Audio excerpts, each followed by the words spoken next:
understand this time. Yes, you do. No, we don't. Why not? Because we do. You know what? Did you just hiss at me? I didn't want to just fucking hiss at you. Hey, you just get your ass out of the car. What's going on over there? Don't you fucking run away from me, you family. Man, God, holy shit. Enough. Don't make me assume my ultimate form. I will fuck you up. Wait, I'm gonna come in and I'm gonna wreck you. Get the fuck back here. Get the fuck back. I'm gonna try to show you. Look at the mess. Ma'am, whoa. Ma'am. What? Close that shit. Man, God, damn. Oh my God. What the fuck is this bitch on? Holy shit. What's going on? Okay, remember now, we're not here to judge anybody. We want to handle this with love, right? You want to tell him how his drug abuse has hurt you, maybe hurt himself. Okay, Harold, what time did you tell him to be here? 5 o'clock, but he's always late. No, he'll be here. In 3, 2, 1. Is this a 5 o'clock free crack giveaway? What the fuck? That's right, folks. There we go. I was gonna use a new type of look with the screen on the Bleeding Edge, where I was gonna actually like have my guests just not even be on screen, just only me. You know what I mean? But anyways, obviously you can tell by the fucked up, crazy shit and everything that I just played, like to start the show, that this is, of course, the MCU's Bleeding Edge, the only MCU show where you will ever see anything like that ever. I guarantee you, nobody else will play anything like that. And that's Sally, the MCU girl. She's back for the first time in goddamn who knows how long. And we got Renee back. What's up, Renee? I'm doing really great. How about you? Oh man, shit, Renee. Me and Renee are grinding out another show together. We did a show together like a week and a half ago or whatever. We did like an hour and a half together. Yeah. And I think that's cool. I mean, I like doing it like that, I mean, shit like, look, a lot of times all I ever focus on, and I always, want to put it out there that like we thrive on like, having a lot of guests and putting a lot of people on the show, and having new blood all the time on the show. And I kind of get stuck with that. You know what I mean? That becomes my focus, is making sure that we've always got 4, 5, 6 people on every show and whatnot. And sometimes I forget that, like, in all honesty, some of the coolest, best shows that you can do and the funnest ones are when it's only like 2 or 3 people. Like seriously, I mean, it's just a fact. Like, I mean, we're unfortunately waiting for my good friend Nathaniel to pop up and come on the show with us. We'll have to see. When he pops up, I'll roll him in. But so basically, again, just to be clear, this is Jeff S. TrueKnowledge, as I'm called by some and lesser by others. And I am the co-host of the MCU's Bleeding Edge. Cybernetic Shark is at work tonight, and so I am. I've got free reins over this bitch. It's on my shit tonight. So at that point, I'm here to do a MCU news special with a awesome, super fun Moon Knight trailer watch and reaction. And on top of that, who knows what else? I mean, you know what? You never know with me, man. It can go anywhere. You know what I'm saying? Like, Sometimes it may be good, sometimes it may be shit. there we go. It's that simple. That's how the rest of the show is going to be at that point. Damn right. Like let's hope it's good more than it's shit at the end of the day. That's our goal always. But so anyways, here I am again on the Bleeding Edge, and Renee, it's very nice to see you again. Nice to have you on. Do you have anything to talk about? Anything to say before we start the show? Anything you wanna shout anybody out, or drop any new fascinating news or anything? No, no new news, but we've been working over at Podcast of Champions on not the Mandalorian, but Boba Fett, the Book of Boba Fett series, and it's been really good. I've really been enjoying that, and hopefully we can talk a little bit about that. Yeah. You know what, Renee? We can definitely talk about that later on the show. We can have a conversation about that. And you know what? Oh, there's Nate. You know what I'm gonna do though? I'm just gonna leave him hanging down there and not even bring him on. I'm just gonna let him sit there and we'll just look at him every once in a while. Just make him type everything in on Facebook. Oh, just watch. In a minute or two, he'll start making dirty faces and shit, and looking all funny. He won't know what's going on. It'll be funny.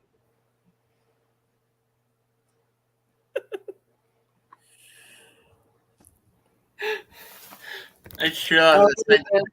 Hey, who's that goddamn guy? I just realized I signed into the wrong Google, but hey, listen, Nate. Oh, well, shit. When it boils down to it, brother, you're here, man. That's all that matters, right? Yeah. I mean, anyways. So, Nate, listen. I want to introduce you to Renee. Renee, this is Nate. Nate is somebody that I've actually known for quite a long time when it comes to like content creation years and whatnot, believe it or not. And he's a good friend of mine. Is that like dog ears? Well, nice to meet you, Renee. Renee, you there? Yeah. Oh, hi. Oh, I'm sorry. I was looking off in the distance there. I was looking at the box there, the police phone box there behind Nate. I can tell you. Oh, you mean the TARDIS? Oh, well, listen. Nate said hi to you, and I was introducing you, letting you know that Nate's an old friend of mine. Okay. Yeah.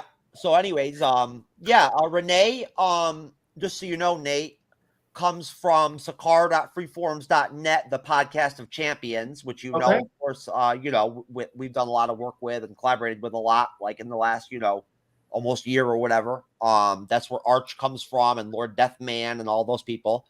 Good job, Renee, by the way, remembering to plug Podcast of Champions and everything there a minute ago. I got to give you props for that. Grandmaster will be very pleased. Okay. But you're getting good. You're getting good, Renee. So, Sally, how does it feel to be back on the bleeding edge? Very bloody. Very bloody? Bloody great. Oh, bloody great. Okay. That was fucking horrible. I'm sorry. Hey, you know what? I got to tell you, man. I'm loving this lineup for tonight. I really am. I couldn't have asked for a better crew, for the show tonight, man. I got Nate over here, my buddy. I got Renee, the veteran, the old school veteran. And I've got fucking Sally, the MCU girl. And we're Say what you will. And we're gonna grind it out. No, we're gonna grind it out, man. I realized actually that yesterday was the 2-year anniversary of when I released my very first episode. Awesome. That's crazy. Yay. So I've been doing this for 2 years since senior year of high school. Last week was actually the third anniversary since I hit the 350 mark on my body count like 15 years ago. So, who counts? You know what I mean? But I thought you were going to say something else. Oh, okay. Yeah, so I was celebrating, you know what I'm saying? Like, I was kicking it, like, chilling with like my 7 STDs that I picked up. Like I should expect this shit from you by now, Def. Yeah, man. What's up? Come on now. Every fucking time. Dude, you gotta understand something. Okay.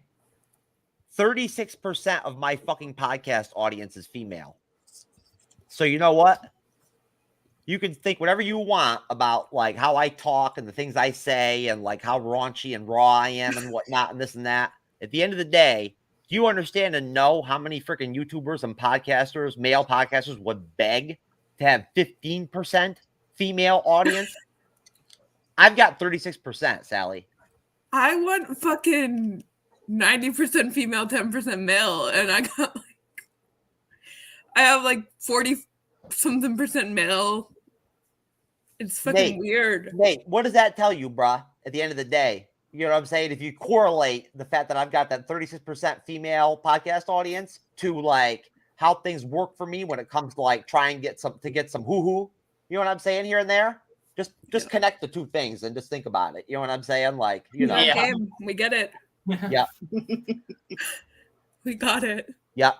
Hey man, you know, I'm just trying to make the connections, baby. Just like the MCU, yo. Just like the cinematic universe. I'm just putting the connections together. The Jeff's Speaking of cinematic universe. Actually, speaking of, Jeff, did you get the text message I sent in the Minds of Creativity chat from the Doctor Strange?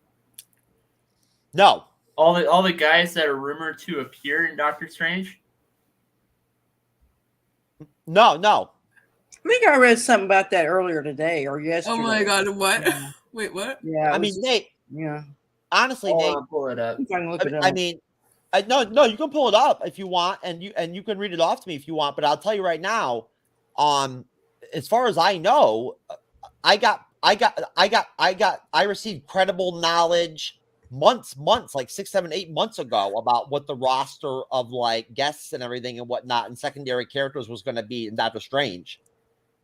I just want Wanda to be happy. So, I mean, you tell me like what they came up with, and I'll let you know if it matches with what I already heard. Oh, and I just want to be clear, folks. I do have one special video to play tonight. That is going to be a surprise special video for everybody. Oh God. Sally's seen it before, but Renee never has. Okay. And oh God. Is it the fucking? It's the one that I have labeled literally. Oh my God, that's the name of it. That's what I named it. Is that the one with the fucking the Stevie Wonder white strip? lady? Yeah, that one. Yeah, I'm gonna play that. Oh God, Renee's gonna love it. I've seen that one. Oh, you saw that one? Right, I saw. The beauty. Yeah, I've seen that one. I've already done all my best shtick on it too. Oh man, that was I was the one that really carried that whole joke through the show. Yo, I time. forgot. I didn't even know that. Renee, you saw the white chick that became Stevie Wonder? Oh yeah, I thought she did a fantastic job. Oh yeah, the fake keyboard playing was magnificent. I mean, she sold that darn thing. She sold that whole darn bit. Dude, I swear to God. Listen, I'm telling you right now, if the real Stevie Wonder popped up next to that bitch, I would have thought that she was still Stevie. That's how fucking authentic she was. She has a career in comedy. That woman. Oh yeah, I mean, she says serious potential, dude. She should be on the bleeding edge. How the fuck? Dude, if that chick would come out here as Stevie Wonder on the bleeding edge, I would love it. I would love it. I'd scream. I would do it too. I would have her on. I would be like, what the fuck? It would be fucking awesome. It would be like a Even there's better than this, honestly. That's actually something that's interesting. Think about this, Renee. Nate. What if I fucking like put together some crazy show sometime, like one night, like I just got like some fucking train wreck type people and put them together. You mean you haven't already done that? I mean, I could get some of my clown hunt friends. No, I mean, Renee, I'm talking about some real freaking, like some out there type people. You mean like some biker guys and stuff like that? Like I'll get one of those tattoo parlors. No, I'll get one of those. I'll get one of those people who swears that they've been abducted. I'm sorry, Sally. I'm sorry. I apologize. It's okay. No, it's okay. I would probably look to go for like one of those people that says they've been abducted by aliens and shit. Well, that would be perfect for me because I actually studied alien abduction in college. What? Oh, How? Yes, I wrote. That was my. It wasn't my senior paper, but close to it. It was one of my senior papers. It was on alien abduction, and in particular, it was the Betty and Barney Hill alien abduction that I focused on. Very interesting. Very interesting. Today, if I had a person out like that or whatever, and they were talking about it, and like it was all emotional, they were crying and shit, tell them their like alien abduction story, I'd be like, what?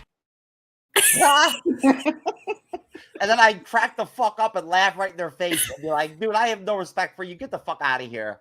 Get out of here, dude. I mean, I could bring on a fake medium or some shit. Come out of here, dude. So I actually have the thing pulled up. Every rumored character cameo list. It says the Tom Cruise Tony Stark variant. What? Mm-hmm. Nicolas Cage's Ghost Rider. Magneto. Yep. Mr. Fantastic. Hugh Jackman's Wolverine. Storm. Cyclops. Professor X. Blade. This is the Tobey Maguire's Spider-Man. Edward Norton's Bruce Banner. Oh, whatever. And Punisher. Come on. And the kitchen sink. Yeah, I'm not believing too. Nate, But I do not believe that a single one of any of those people is going to be in the movie. Any of them. Not even Nicolas Cage's Ghost Rider? Nope. Are you kidding me? Kevin Feige has made it very, very, very clear. I'm being very serious now. Kevin Feige has made it very clear that he has no desire whatsoever to like take any of the other shit that's been done with the Marvel properties or whatever and make that a part of the MCU. He does not want that. Like, that's the opposite of what he wants to do. Yeah. He already said that. That's why That's that's why they're waiting years and shit to do the X-Men, because they don't even want to like make an X-Men film until it's like 4 or 5 years out from the last. First of all, Hugh Jackman is the only Wolverine that will ever be. So whatever. no. The fact of the matter is, old Wolverine. yeah, come on, Sally, be logical. If they're going to do the X-Men and they're going to have the team for like 10, 12 years or whatever, you can't have a fucking Wolverine, a Logan that's 67 years old. Oh well. That's not going to work. Too bad. So sad. They still look good. Do not replace Hugh Jackman. Nate, listen, I didn't I'm mean coming for you. Nate, go ahead. Nate, go ahead. I didn't mean. There's two that there's two that I can see happening, but there's two that I can't. The two that I can't: Edward Norton's Bruce Banner and Patrick Stewart's Professor X. Wait a minute. Those are the two that you can't. That you think cannot. The two that I can see, only because, and one of them I'm only saying it because he did appear in Spider-Man: No Way Home, is the Tobey Maguire Spider-Man. I can see that. Now you know what? He was great in that movie. Let me go ahead really quick, and let me just go ahead and just roll back for 1 minute and just point out that, like, on that one instance, in that one situation, I do actually agree with you right there, Nate, that I think that there is a possibility. If I was going to actually say, like, this seems tangible, there's been rumors for months that the Tobey Maguire Spider-Man might be in the Doctor Strange film. So, I mean, that's not, like, news necessarily. Well, that would make sense. Yeah. But there's no fucking way in hell that Edward Norton will ever be in another Marvel film. It'll never happen. Yeah, never happen. The Hulk movie sucked. He'll never come back to Marvel. The other one that I can see happening, because it's a completely new, different character.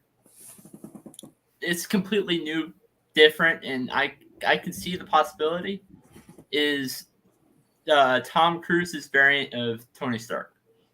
No. What the fuck? It's not going to happen. What are we talking? What? Anything's possible, Nate. Anything's possible. But listen, man, we've had these conversations before on the past. We've had these conversations of the Podcast of Champions.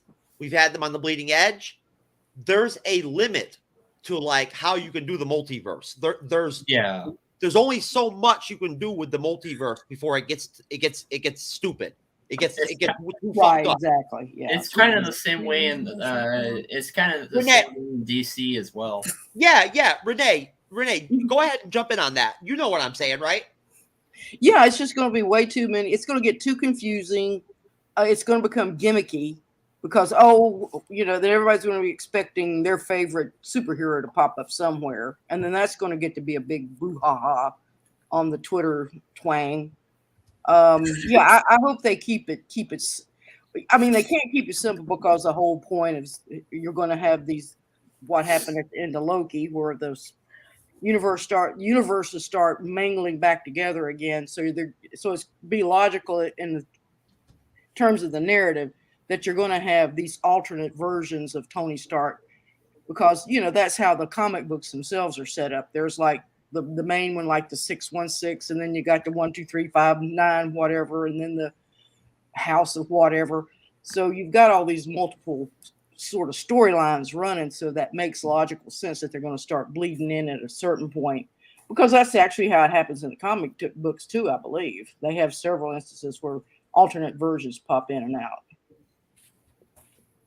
Most definitely. And things could get very convoluted as well. If they go too far with the whole multiverse thing. So I mean, look, you never know, but yeah, and I could definitely see like, hey, maybe they pull in 4 or 5 of these characters that I just mentioned, and in the movie, but like leave out the rest. But I can't see all 12. I can't see how they can pull that off. But it would be a good opportunity. This is the MCU, and this is the MCU, and they've done crazy things like this before in the past. Well, other than pulling shows. Idiot.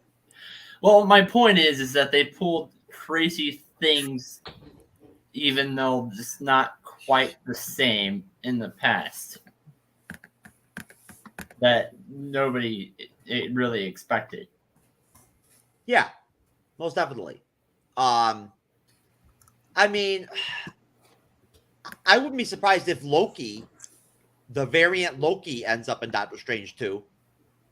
Mm-hmm. That I think could happen. Very possibly, yeah. He's at the what they call the nexus point, I guess, the void where all this stuff is the root of all these universes is at. So that would make a lot of. Yeah, I see him making a cameo. Yeah, I mean, there's already been rumors about it and whatnot, and it just makes sense that probably a little bit. It just makes sense that I would think that they would connect those stories. You know what I mean? It makes sense. And then there's the next Loki series, which is going to come after these movies. So they're thread it some way in and out, and back out probably. Fuck. Back into. I need to watch Loki. Fuck. Shit. Yeah. Fuck.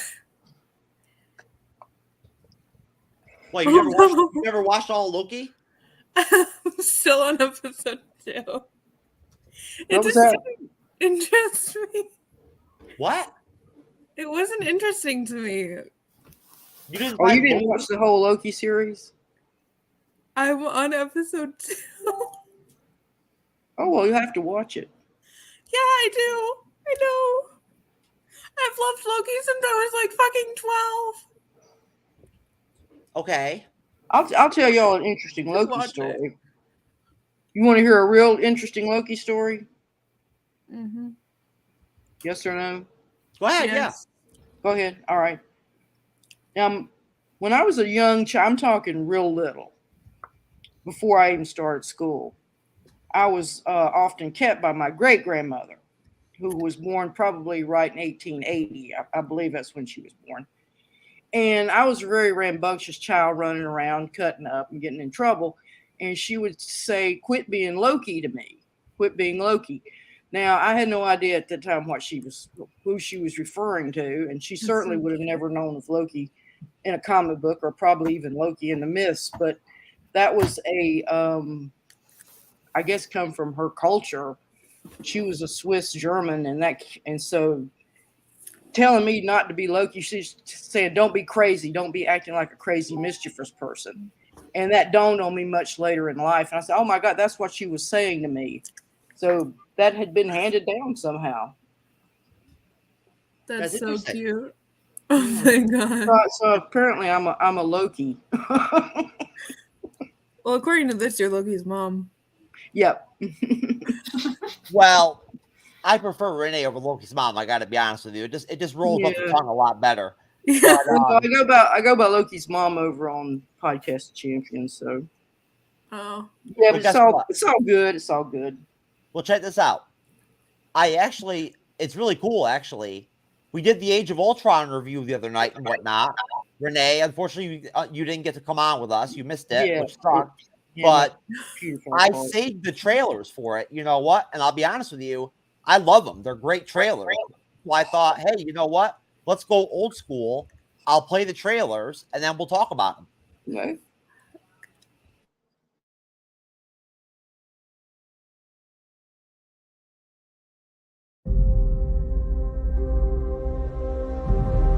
I was designed to save the world. People will look to the sky and see hope. I'll take that from them first. There's only one path to peace. Their extinction.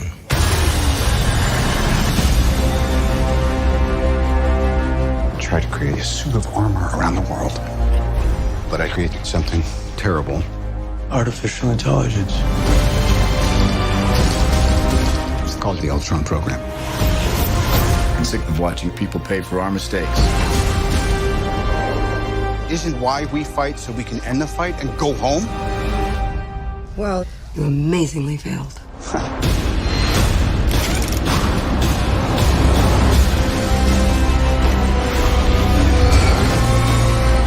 Here we all are, with nothing but our wit and our will to save the world. So stand and fight. No way we all get through this. I got no plans tomorrow night. I'm always picking up after you boys. We can tear them apart. From the inside.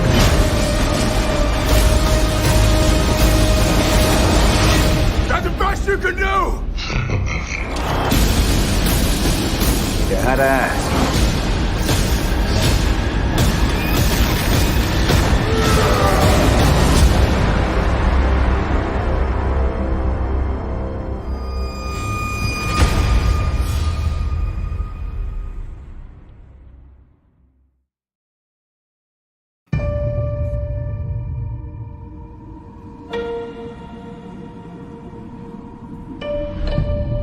This vulnerable world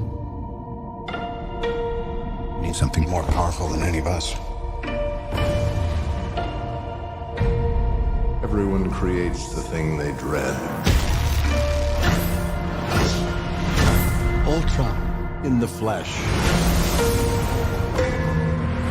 No matter who wins or loses, trouble always comes around. You meddle to something you don't understand. We have no place in the world.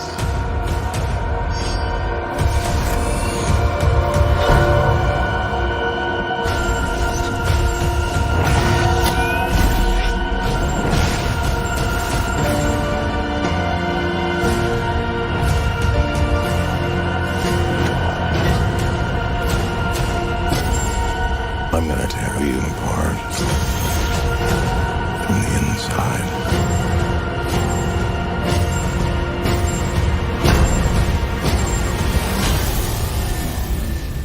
Oh boy.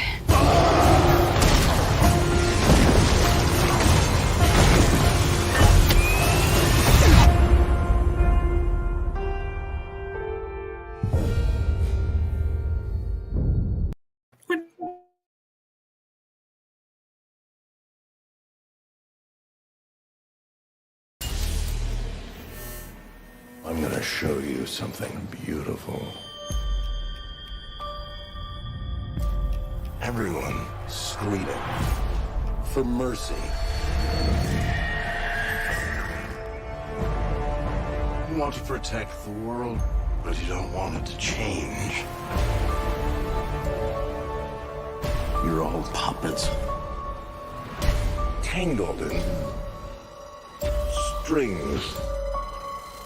Strings.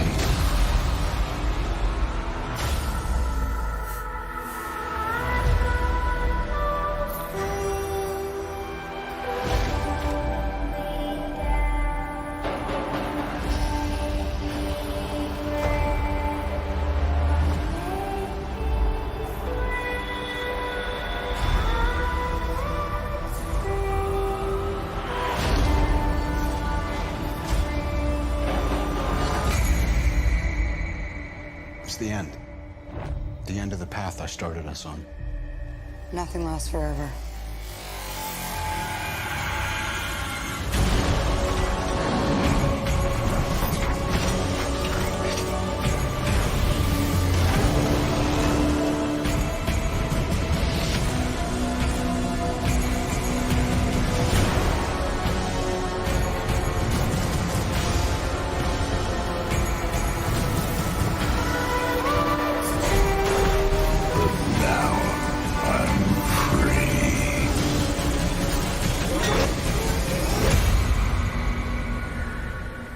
There are no strings on me.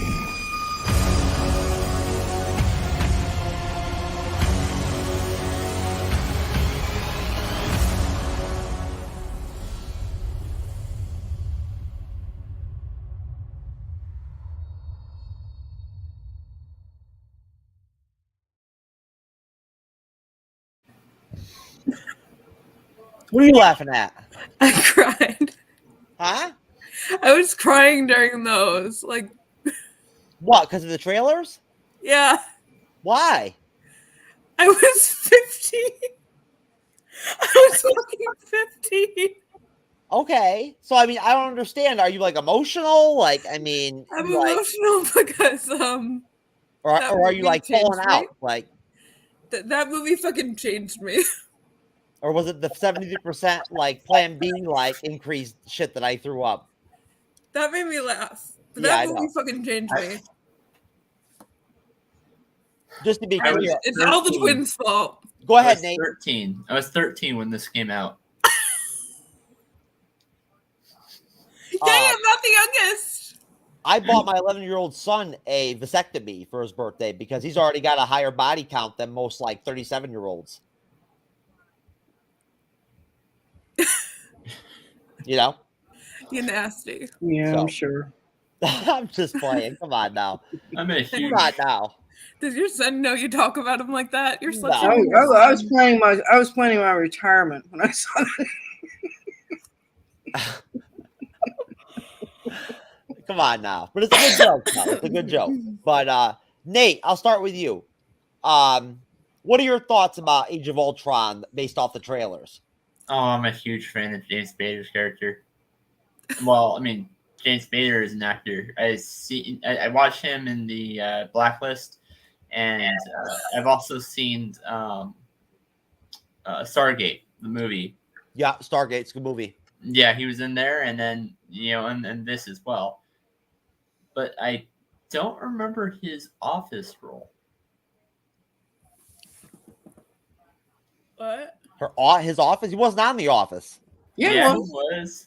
Yeah, he was on the year after Steve Carell left. Yeah, it wasn't their best He was series. one of the bosses. Seriously? After Michael Scott. Spader was on the last season of Office? Well, the year after Steve Carell left, he No took over shit. the role of the boss. I didn't know that. I stopped Yeah. watching The Office at like season 4. I just couldn't do it anymore. He came in 2011. And then the season. Well, James Spader, he did some wonder. When he was younger, he did a lot of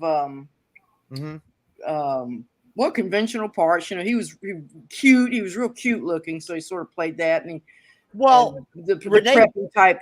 Renee, a-hole type guy. wasn't he somewhat kind of a part of of that whole Molly Ringwald like crew or whatever? You know what I mean? Yeah, he was during that. I think he tended to do less of those movies. One in particular, I remember he did with Diane Keaton. I think it was something about a baby. She was adopting a baby or something, and he plays this real just smarmy little asshole office guy who just sneaks around. He was just so good in that. But yeah, he's got that wonderful voice. That just that's James Spader when he's speaking, and so him voicing the android was really good, and I liked how he used all the idiomatics type speech that Tony Stark used, because of course this is Ultron comes a lot from Tony Stark's own brain. So yeah. Let me get back to Nate and let Nate finish up his comments. Nate, you said that was 13 or whatever when those trailers came out and whatnot. Extending off of the trailers, what does Age of Ultron mean to you? I guess really to answer that question, Age of Ultron is or let me change that question. How do you view it? Like, what is your take on it? Oh, it was a really, really great movie. I thought that compared to the first Avengers movie, like it wasn't. The first Avengers movie made me laugh a lot, especially since the first time I saw it. Second one, on the other hand, wasn't as much, but it was still, it didn't have that humor, but it was still like a great movie. Well, look, it doesn't matter. Jesus Christ could have made the second Avengers movie, and it would not have been good as fucking the first Avengers movie. All right, like that's just how it is. Yeah, but I mean, Jesus Christ is too virtuous for that shit. What do you mean? I'm sure if Jesus Christ wanted to make an Avengers movie, it would be fucking dope. You know I don't believe in Jesus Christ. Well, either way, it would be 12 Avengers, though. Yeah. What? Look, either way, I'm not getting into this. Judas is the villain. Praise Satan. He's the Loki in the story. Praise Satan. Let's move on. Let's move on. Look, I'm just saying. At the end of the day, if I've got to pick a director to fucking like direct an Avengers movie, I'm gonna pick Jesus Christ over fucking Joss Whedon. Same, but still, praise Satan. Whatever. At least Jesus Christ looks masculine. Like, you know what I'm saying? Joss Whedon looks like a fucking douche. Okay. He looks like a thumb on shoulders. DD mega doo-doo. I'm sorry.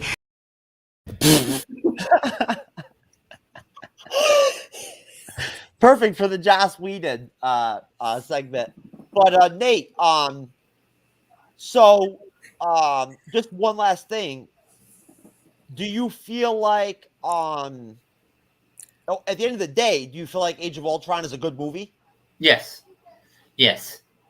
Okay. That's good to hear. I like to hear that. Sally, and then I'll get to you, Renee. So Sally, what is your take on Age of Ultron?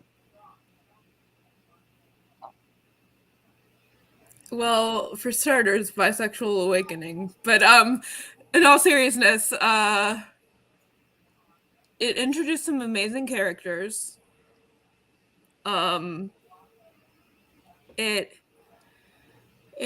really tugged at your heartstrings, like making these twins. You don't kill off only one twin. But I understand why they did that though. Yeah, but yeah, I do understand why they did it for emotional damage, but also because she is incredibly gifted. She's so powerful, she's so strong. And he can run really, really fast. And that's all siblings. Okay.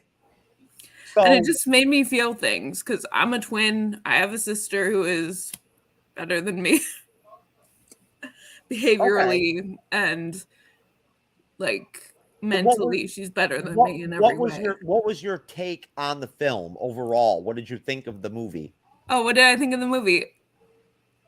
Interesting characters, good plot, bad execution. Okay. Looking back at it now, and looking at it compared to the first and last two Avengers movies, doesn't hold up. If I had to rank them compared to every other Avengers movie, I would probably have Age of Ultron last, but if I had to rank them amongst other MCU movies, it'd probably be middle of the pack. Yeah, most definitely. Okay, Jeff. I mean, what? Oh, I'm sorry about that, folks. That must be technical difficulties. Nate, did you put that graphic vulgar stuff up on the screen? What happened there?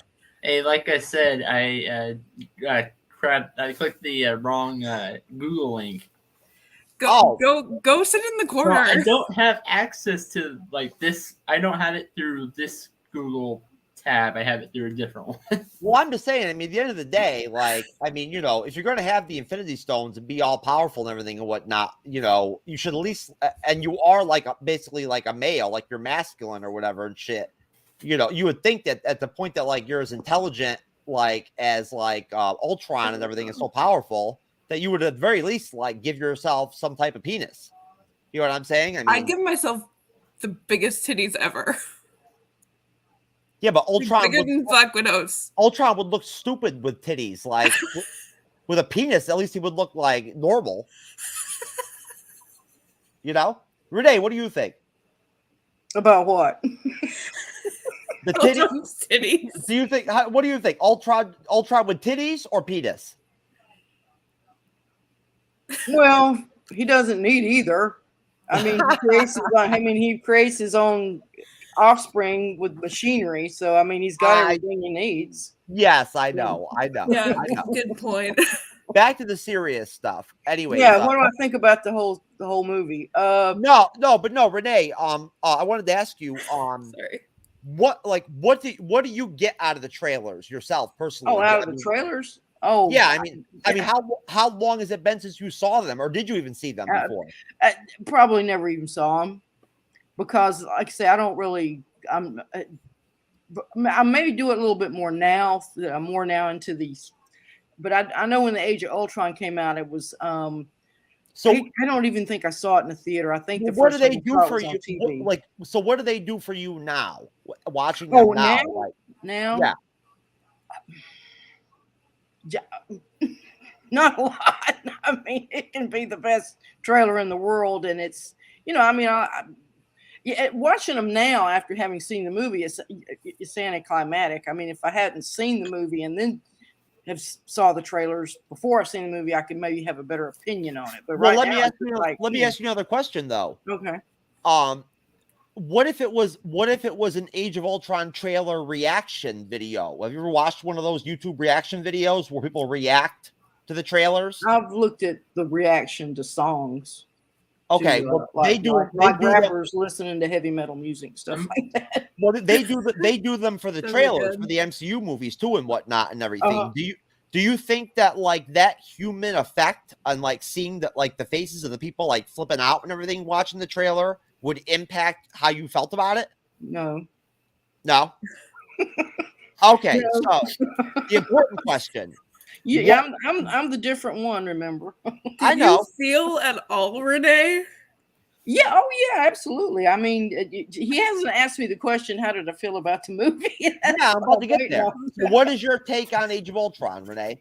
Okay, I really did like it. Like, I think I had seen it once before and saw it on television.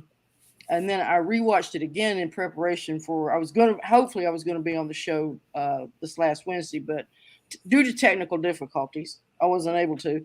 However, I did watch the movie and prep for it, and I was really impressed with it. I'll tell you the truth. It got it into some deep things that I really have been kind of whining about. Of course, what's the little country that they're in, Sokovia or something like that. It's sort of a microcosm for Earth, but it's like, here it comes. They're going to destroy everything, and this is how people are going to be affected by it. And of course, you see it with the twins and everything, and everything that has been happening to that country up to that point. All due to Tony Stark and his marvelous inventions that the world just is amazed by. And then here we see the reality of it, how these things affect these people in this small country, and it just tears them apart. So yeah, and a lot of they got into some political issues and whatnot, which we probably don't want to discuss here. But yeah, it was probably one of the more intellectual outings for the Avengers. Absolutely. And what do you think of all the flack that Age of Ultron gets from some people? Did you watch the review the other night on the Bleeding Edge? No. Okay, well, we had some very like not so into Age of Ultron guests, and so what do you think of that? I mean, do you think that the movie has holes and like it's worth like being criticized to some? Sure. You know, I mean, yeah, any movie can be criticized. no. What I mean is to a level where like people are like it's a bad movie. Oh no. Well, I mean, it's all subjective, but to just say flat out, oh, this was just a bad movie is ridiculous. I think just even if you don't like, there are plenty of movies out there that I don't like, but I'm not going to say they're bad movies because I can tell that they're not. They just, for whatever reason, they don't appeal to me. So I don't understand that. I don't really get into all that stuff, for myself. I want to enjoy the series as they're doing it. I like watching how, like what you do, Jeff, is bring out a lot of the stuff with Feige and all that, and you sort of stay on that and keep up with him. So, and he's really got control over this. This is his baby. Well, Renee, I'm very interested in what he's doing and what Renee, once I set up the Bleeding Edge OnlyFans channel and everything, I think Feige's going to be done with me. I don't think he's going to take my phone calls anymore at that point. He doesn't now, Jeff. Does he? Exactly. No. I'm not. I'm a pretty chill dude. I'm pretty talented, but I'm not at Feige level yet. Not even. I want to go online with on a podcast show with Martin Scorsese myself. Oh yeah. And debate what is cinema. Well, I'll tell you that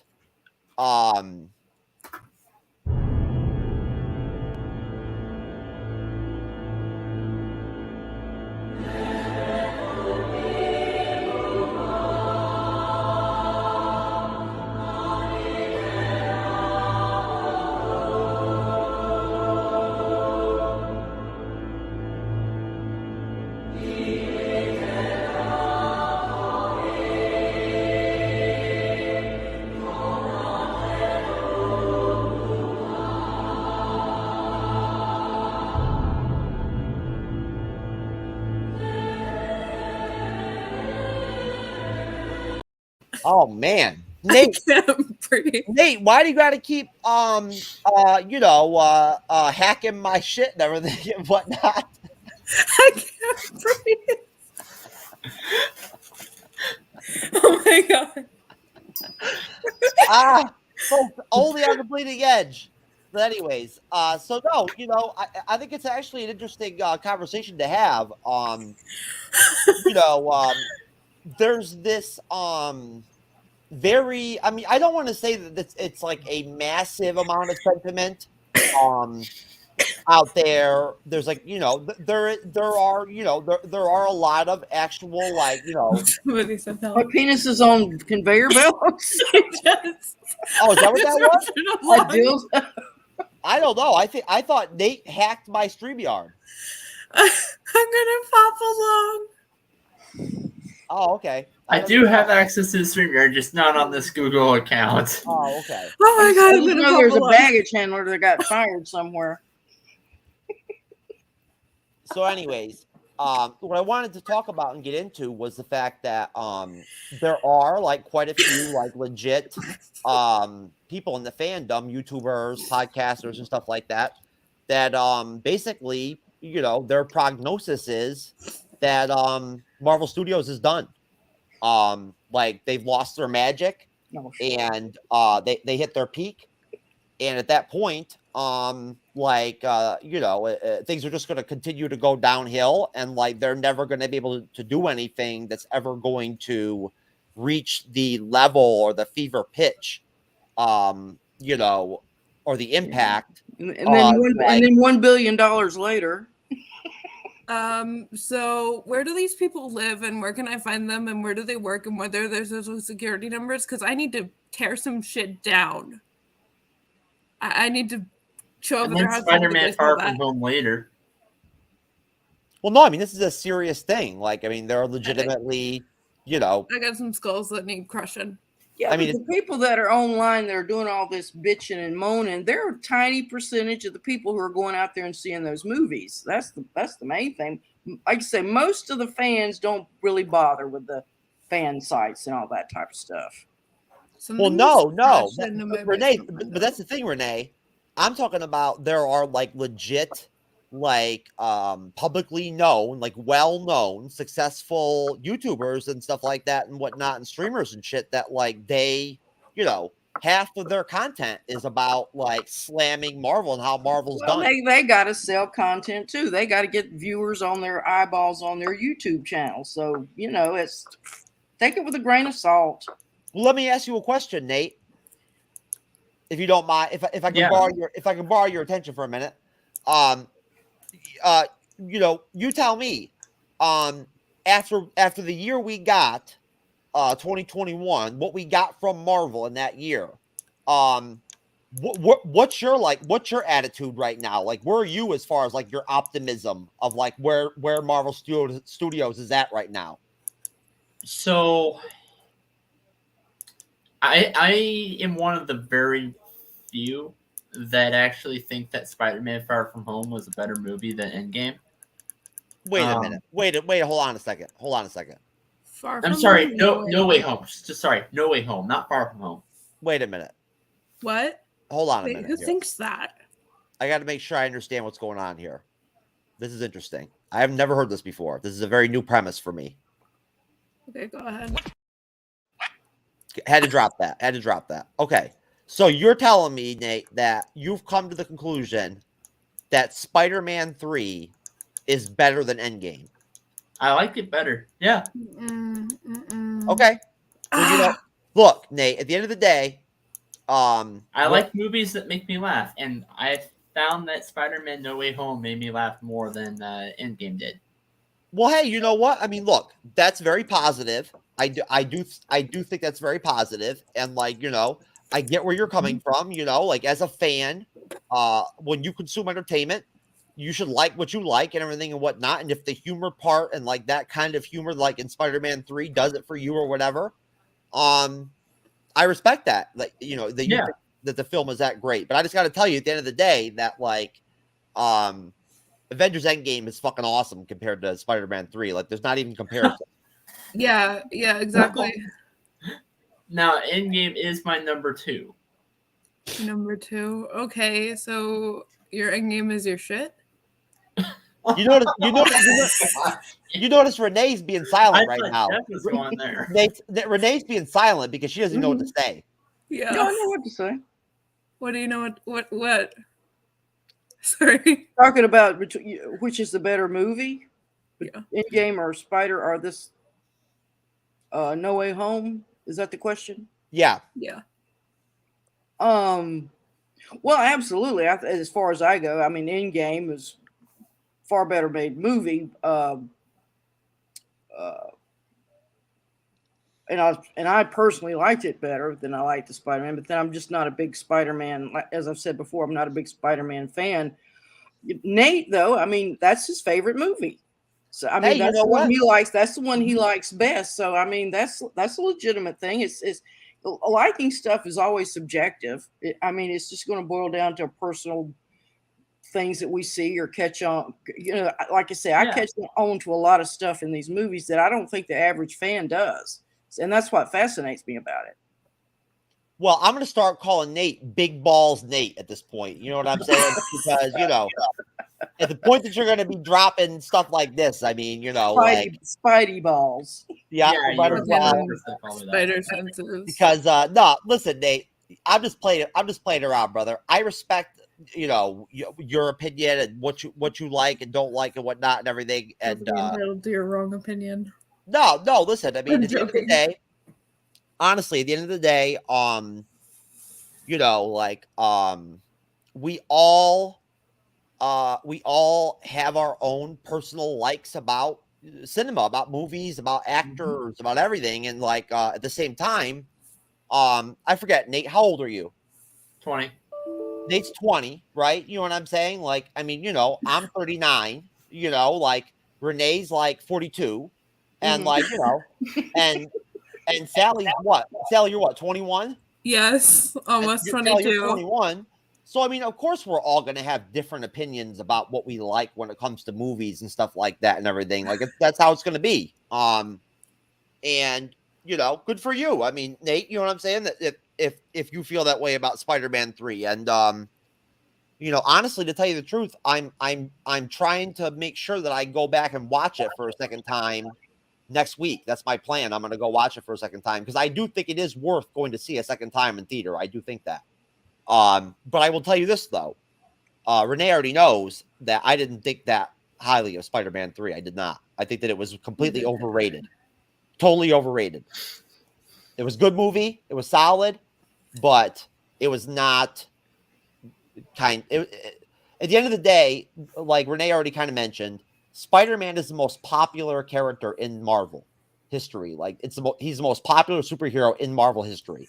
He'll always be the most popular character in the MCU. He is, you know. Isn't he the first character in Marvel history too? No, I'm wrong. no, but he is the most popular at the end of the day. So going back, like I said, just kind of like, you know, about just quickly about how, again, I've mentioned about, you know, how there's people out there doom and glooming and saying that Marvel Studios is done and this and that and whatever and whatnot. And I just want to point out, and then you guys can let me know if you have anything to react off this. For me, like, of course, I'm very optimistic about Marvel Studios. Like, I think very highly of what they do.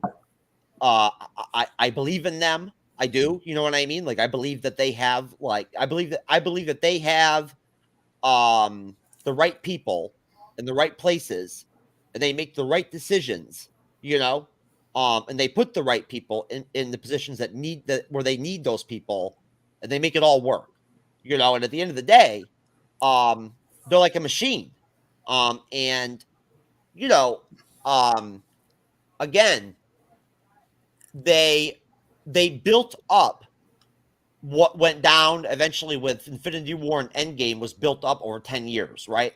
Yeah. So, you know, it's so kind of like almost like petty or like not even logical to even like be reading the tea leaves right now after like 1 year, you know what I mean? Or whatever, after like 3 years. After 2 years since Endgame or whatever, you know, like. Yeah, a lot of it's wishful thinking for a lot of people. They want it to fail. They actually want it to fail. Yeah, it's fucking weird. Well, I don't see how that's positive for anybody. Like, I don't see what's achieved from that.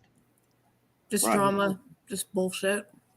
You know what I'm saying? I mean, I have one thing to say to all the people out there that saying that Marvel Studios is done and that, you know, anyway, the one thing I have to say is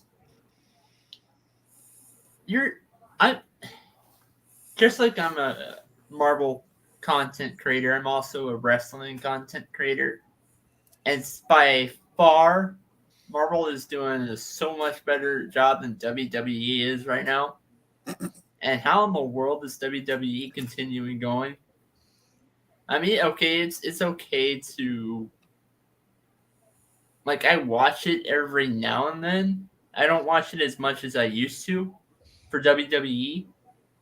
But my point is that Marvel is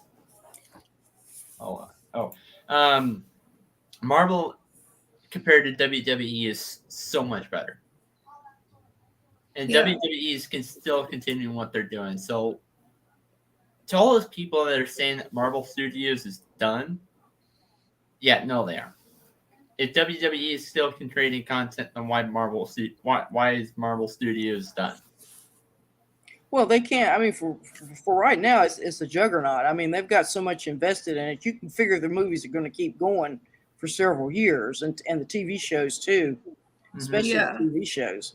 So, I mean, it's a lot of it's just envy because of the massive amount of money they make. I mean, it's an obscene amount that they're making. Going back to what I was talking about, what he was talking about. This has never been done in cinema history. where they have taken this huge block of films and interwove them, as it were, as one larger narrative, or you can call it a saga, a film saga. It is. Yeah. You're right, And Renee. they The Infinity really Saga. have to wrangle it and keep it together. And I'm sure the Marvel has a strong team that they stay on everything to keep it. They do. Keep They continuity going. Yeah. They do, Renee. Feige has his team. He's got his like 5, 6, 7 people or whatever that are like his close, team people, and like they're all attached to all the stuff that gets produced. Like their names are always there in the credits at the end. You just don't notice them. Yeah, because they name everybody who took a piss on set. No, I mean seriously. Like Feige has a crew. He's got like 6, 7, 8 people. Yeah. That like I think one of the guys' names was like Victor Alonso or something like that. There's a couple different ones where they're a part of everything. They're consistent. They're on everything. Yeah. And then also Renee, they have Sarah Finn doing all their casting, and she's basically been batting fucking 7,000. You know what I'm saying, in that area. So yeah. Honestly, to tell you the truth, I think she's like the unsung MVP of like fucking Marvel Studios. Yep. She handled the whole thing with fucking Edward Norton and put Ruffalo in there and whatnot. That worked. She handled the thing with Thomas Howard, brought in fucking what's his name to do Rhodey. And it worked. Don Cheadle. Yep. Huh? Don Cheadle. Yeah. It worked. It was seamless. It worked. Not every casting director could do something like that and make that happen like that. So, either way, Renee, you made some good points there, and I think it's very important to, again, just take into consideration that they know their formula and that it works. Yeah. And at that point, if they're going to follow that formula, it's going to take 3, 4, 5 years for this shit to all flush out. You know what I'm saying? Like, but they know.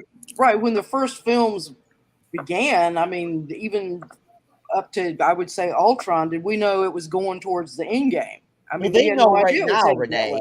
Yeah. They know right now what the next big thing is. They know already. They got it all mapped out. Like they do. Just in case people don't understand this or grasp this, they know already like what they're gonna do with the Avengers, like all of it. What the big deal is, they already know. Marvel Studios is always 5, 6 years planning ahead. Here's to another 10 years in this fandom. Which Renee, again, just to go off what you said earlier, nobody has ever done anything like that before in cinema. Right. It's never been done like that before. Nobody has ever approached movie making like that, ever. I mean, we think of James Bond, and that's been going on forever. I mean, since that. Now that was first James Bond came out. I was a little kid, and I remember seeing those. I could get drunk and smoke crack and fucking direct a James Bond movie and make it work. Back in the day. Name is Bond, James Bond. All you need is like 2 or 3 fine ladies. You know what I'm saying? And a halfway decent dude to be James Bond, and then he just does the same shit basically, like in different ways in every film. That was my point. Yeah, it's always the same, basically the same formula, the same movie. They just reboot it every so often. There you go. Didn't Jeremy Renner play him at one point? Hell no. That's something else. No, I think I know what you're talking about. If somebody ever casted, it wasn't James Bond, but it was a Mission Impossible. Sally, if somebody ever fucking hired Jeremy Renner to be James Bond, I would literally fire them completely. No, oh my God, who was it? He doesn't have to worry about it. What was the movie? Oh gosh, they had I can't remember the name of the actor, but didn't he have? There was like another main character who played like a coach in Friday Night Lights. Born Legacy. Found it. What? Or no, wait. Mission Impossible Ghost Protocol. Yeah, what? yeah. Nate, what are you talking about? So there's this new movie. Either it just came out or it's going to come out like pretty soon. Where it cast Jeremy Renner and then it cast one other character, but I can't remember his name. He played the guy that I can't remember his name. Played in Friday Night Lights. Oh, as the head coach. Fuck! I was thinking. I thought James Bond, but I was thinking of Jason Bourne. Okay. Never mind. Okay. Well, I'm confused, but at the end of the day, The Bourne Legacy. It was a very shitty movie. Oh yeah, no, I like the Bourne Legacy. Shitty 2012 movie. Well, listen, wake up, everybody! Moon Knight trailer. Hello, and welcome to Staying Awake. I have a sleeping disorder. I can't tell the difference between my waking life and dreams. Hello, and welcome to Staying Awake. I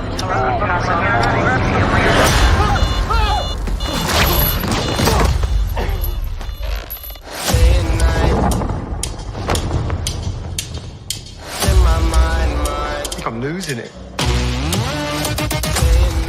Real catch you on. You're bloody useless. Stevie. Stephen.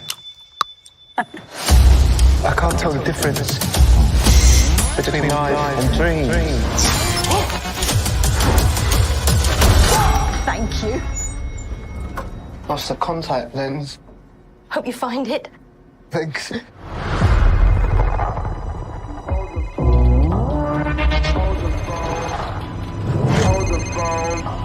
Now hold the phone. Yeah. Oh my God, you're alive. What's wrong with you, Mark? Why did you call me Mark? It must be very difficult. The voice in your head. Shut up! There's chaos in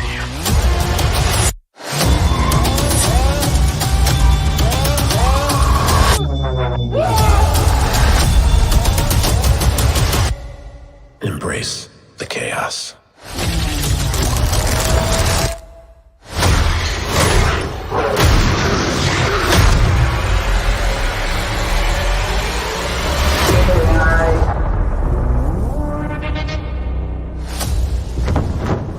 At night.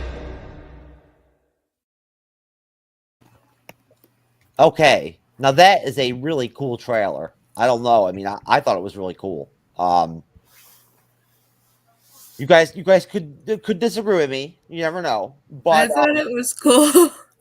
Also, just as a side note, folks, I actually have some inside information here. I have a video of Sally doing her first road test to get her driver's license.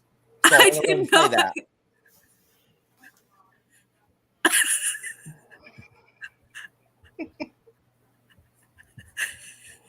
I thought that was you. Way to give me more anxiety, Jeff. Thanks. Holy fuck, really good parallel parking there. Yeah, too, didn't Jeff? Sally, were you trying to copy the white chick from the Stevie Wonder video or some shit? You looked very African American in that shit. I'm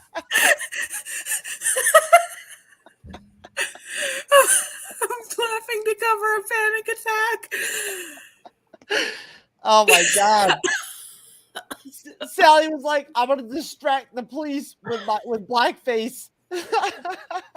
No. I mean, maybe. No. Renee, what did you think of that parallel parking? That was really good. Yeah. Very, very Ace Ventura style. Way to call me out, Jeff. Joke's on you. I haven't even taken my driving test yet. Oh my god, that was the funniest setup ever. I'm telling you right now, that was hilarious. I'm sorry, but I can't even oh my god. Love you, Jeff. that is just so funny to me that I can't even I don't know what to do. But, I can't drive because of my seizures, but glad car crashes are funny to you, Jeff. What? I'm glad car crashes are funny to you. Well, I mean, no, look, I mean, that chick seemed fine. Was that a chick? Yeah. It was. I mean, she jumped out like she was ready to rock and roll. Yeah, She was no. probably on her way to the 5 o'clock crack giveaway. Right? Just like Chappelle. But anyways, so as far as the Moon Knight trailer goes, I'll start with you, Renee. What are your thoughts on the Moon Knight trailer? Had you seen it already? Yeah, I've seen it a couple times already. I'm very excited about it. Yeah, I mean, yeah, it's a very good trailer. I got a sort of a Hitchcock vibe there when he's like falling out of the whatever it is into the trees, and that sort of reminded me of Jimmy Stewart having one of his vertigo attacks. So yeah, but this guy's kind of messed up in his head, and it's very dark, and yeah, I look forward to that. Yeah, when's it start? Next month, March 30th. Okay, stay tuned. March 30th. Yeah, March 30th. Sally, the MCU girl. And thoughts on Moon Knight? It was mentally ill man. What else? And but like I'm not sure what my thoughts are other than this is kind of triggering, but also looks really cool. Okay. That's all you got? Yeah. What do you mean by triggering? Like insomnia, mental illness, shit like that. Within yourself? Yeah. Y'all tell anybody I'll kill you! Peanut butter and crack snake. He kicked his habit back in the joint, now he's back on point. Here I come! He's finally home, he's Tyrone. What the fuck? What the fuck, Nate? Why? Anyways, Nate, do you have anything to say about the Moon Knight trailer? It was really interesting. So, I'm kind of, I know I brought this point up before, but I'm wondering this. I want to know to see if there's any other what kind of MCU ties there. I mean, obviously it's an MCU show, but my point is, what ties do they have to other MCU shows? Like, is it just going to be mentions how Eternals was, or are they going to bring some other character? Well, when you go on Google or DuckDuckGo and you pull up Moon Knight, they have Sharon Carter listed as being in the series. Oh fuck! Really? Yes. That bitch. What do you mean that bitch? Sharon Carter. Yeah, I know the bitch from the Falcon and the Winter Soldier. The power broker. I know. Yeah, supposedly she's in the show. I hate that bitch. Honestly, Nate, Wow. that's a good question. But to tell you the truth, if I had to guess, it's already been put out that Werewolf by Night is going to be in it. When he's beating up that person or whatever, when he's like punching that dude, that's Werewolf by Night from the comics. That's who that is. That's Jack Russell, Werewolf by Night. He's in the series, right? And that's where Moon Knight was introduced in the comic books. He was introduced in Werewolf by Night.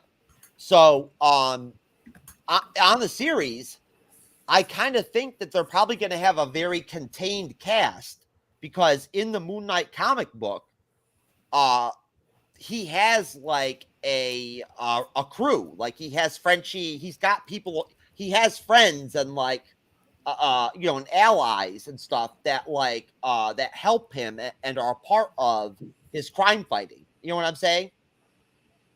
Yeah. He's not a big crossover character that's like always looking to jump in with other superheroes or whatever. He kind of does his own thing.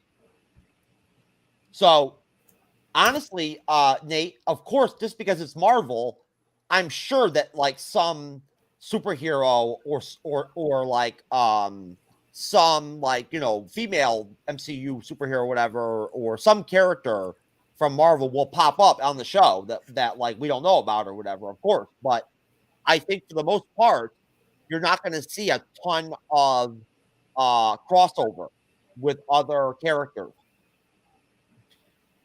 And thought it was sad about what happened to the Gaspard Uriel. Apologize if I butchered his name, but Gaspard Uriel. Yeah.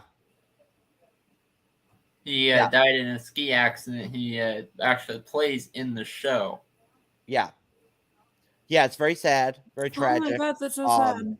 We had a young woman that was going to be on the MCU's Bleeding Edge. Her name is Robin, and I got connected with her through Jermaine, that comes on the Bleeding Edge. My good friend Jermaine, that's the co-host of Trekker's Delight. And long story short, he connected me with Robin, and I met her on the phone, and we talked for a while, got to know each other and everything. And she was going to come on and guest, and she died the other day. Suddenly. Really? Yeah. Oh She's my god. at like the age 25 or 27 or something. And Holy shit. so it was like sudden. It happened, and she died, and it was like a big blow to like the whole Trekker's Delight, crew or whatever, because they have a big team. They have like 10, 11, 12 people all together that come on the different Star Trek shows they do and stuff. So, even though I never really knew her, I joined the Trekker's Delight people on the day that they had like a meeting, like a get together to like grieve and everything and talk about it and everything. I joined with them, and I sat with them and talked to them about it and told them what I thought about Robin, and gave her my, my last respects and everything. And, just did what I thought was right. You know what I'm saying? That's so sad. Yeah, I mean, it's too bad, she really wanted to come on the Bleeding Edge. You know what I mean? Like it was something that she was looking forward to doing. So, what can you do? I mean, things happen, you got to enjoy what you have. Like, Speaking of death, did you guys hear Meatloaf died? No. Oh gosh. Yeah. Jeff, you didn't hear about that? No, but I've heard enough death though. So, I mean, I'm good. Louis Anderson also passed away. Who? Louis Anderson. Yeah. Well, that's unfortunate. Yeah. Sometimes it may be good, sometimes it may be shit. There you go. Yeah, that's life. Yeah, but anyways, so back off the depressing shit. Basically, also, in terms of the MCU right now and whatnot, and some stuff that's actually going on, we talked earlier a little bit about Doctor Strange 2 with Nate and everything and whatnot. I just wanted to really quick, hop back on with you, Renee. I told you I'd catch up with you when we talk about the podcast of champions and everything. So Sally actually is also a member of Sakar.freeforums.net, but has not appeared on the podcast of champions as of yet. Hopefully we'll be able to get Nate on there too sometime. But Renee has been jumping on with the podcast of champions on the weekends and doing some Book of Boba Fett reviews and stuff like that and whatnot. And Renee, you were going to tell us a little bit about that. The Boba. Yeah, I had just lost my screen there for a little bit. The Boba Fett series. I've really been enjoying it so far. It's up to episode 4 now, and then they're going to have Podcast of Champions. We'll do a review for that particular episode tomorrow afternoon Eastern Standard Time at 5 p.m. And because I really like The Mandalorian, and I'm not a huge Star Wars fan. I'll be upfront about that. I like the first movies when they came out years ago, and beyond that, I just never really got back into it. But I really like The Mandalorian, and I like how the Western theme is goes through it. Boba's he's a different character. He's sort of I think he's sort of going to become like a lawman, not a lawman in the sense of working actually for a law enforcement agency. He's sort of like the new marshal in town, and he's taken over the Hutt's territory on what's Tatooine or something like that. Tatooine. Yeah. Anyway, so far I've enjoyed it. It's been a great show. I've really enjoyed it too. I unfortunately have been missing the episodes on the Podcast of Champions. But I'm trying to rectify that. I'm going to team up with Renee, right? You're going to be on there on Saturday, right? Yep. I'll be there too. I think Alexis is going to come on too. From MCU's Bleeding Edge. You know Alexis. No, you don't remember? You don't remember? I may have met her. Yeah, I'm not sure. Okay, that's fine. I think I have. Yeah, I think you're right. I have met her. Yeah, she's a semi-regular on the Bleeding Edge. I wanted to mention also that I kind of wanted to get you guys' thoughts, like kind of see where you guys were at and whatnot in terms of, what we're gonna get Marvel movie wise in 2022 in terms of us getting Doctor Strange 2, Thor 4, Love and Thunder, and then us getting Black Panther 2, Wakanda Forever. Going around the table, starting off with you, Sally, if you had to just really quick kind of just like, top of the head, like rank those films, like how well you'll think they'll do, like, best to worst, like where would you go with them? I'd say best would probably be the second Doctor Strange movie, just because it just seems like a really cool premise. The next on the tier list would be Black Panther 2, Wakanda Forever. And then the bottom would be what was the third one? Oh my god. The bottom one would be the help me out here. I know Wakanda Forever is gonna be kind of sad, kind of bittersweet. I agree with you on that. I'm not ready to watch that one. Neither am I. The bottom tier for me is Thor: Love and Thunder, just because Thor has overstayed his welcome, in my opinion. What? Okay, whatever. I mean, I'm hearing all kinds of crazy shit at this point, so I don't even know what to say. But that's okay. No, because like Fat Suit Thor, probably the peak Thor. I've had enough Thor at that point. Okay, whatever. Okay, whatever. No, I'm just playing. Hey, look, it's all good. If that's what you think, I mean, that's what you think. Maybe you'll be right. Honestly, it could be good. I heard Jane Foster is going to get the hammer or some shit. Yeah.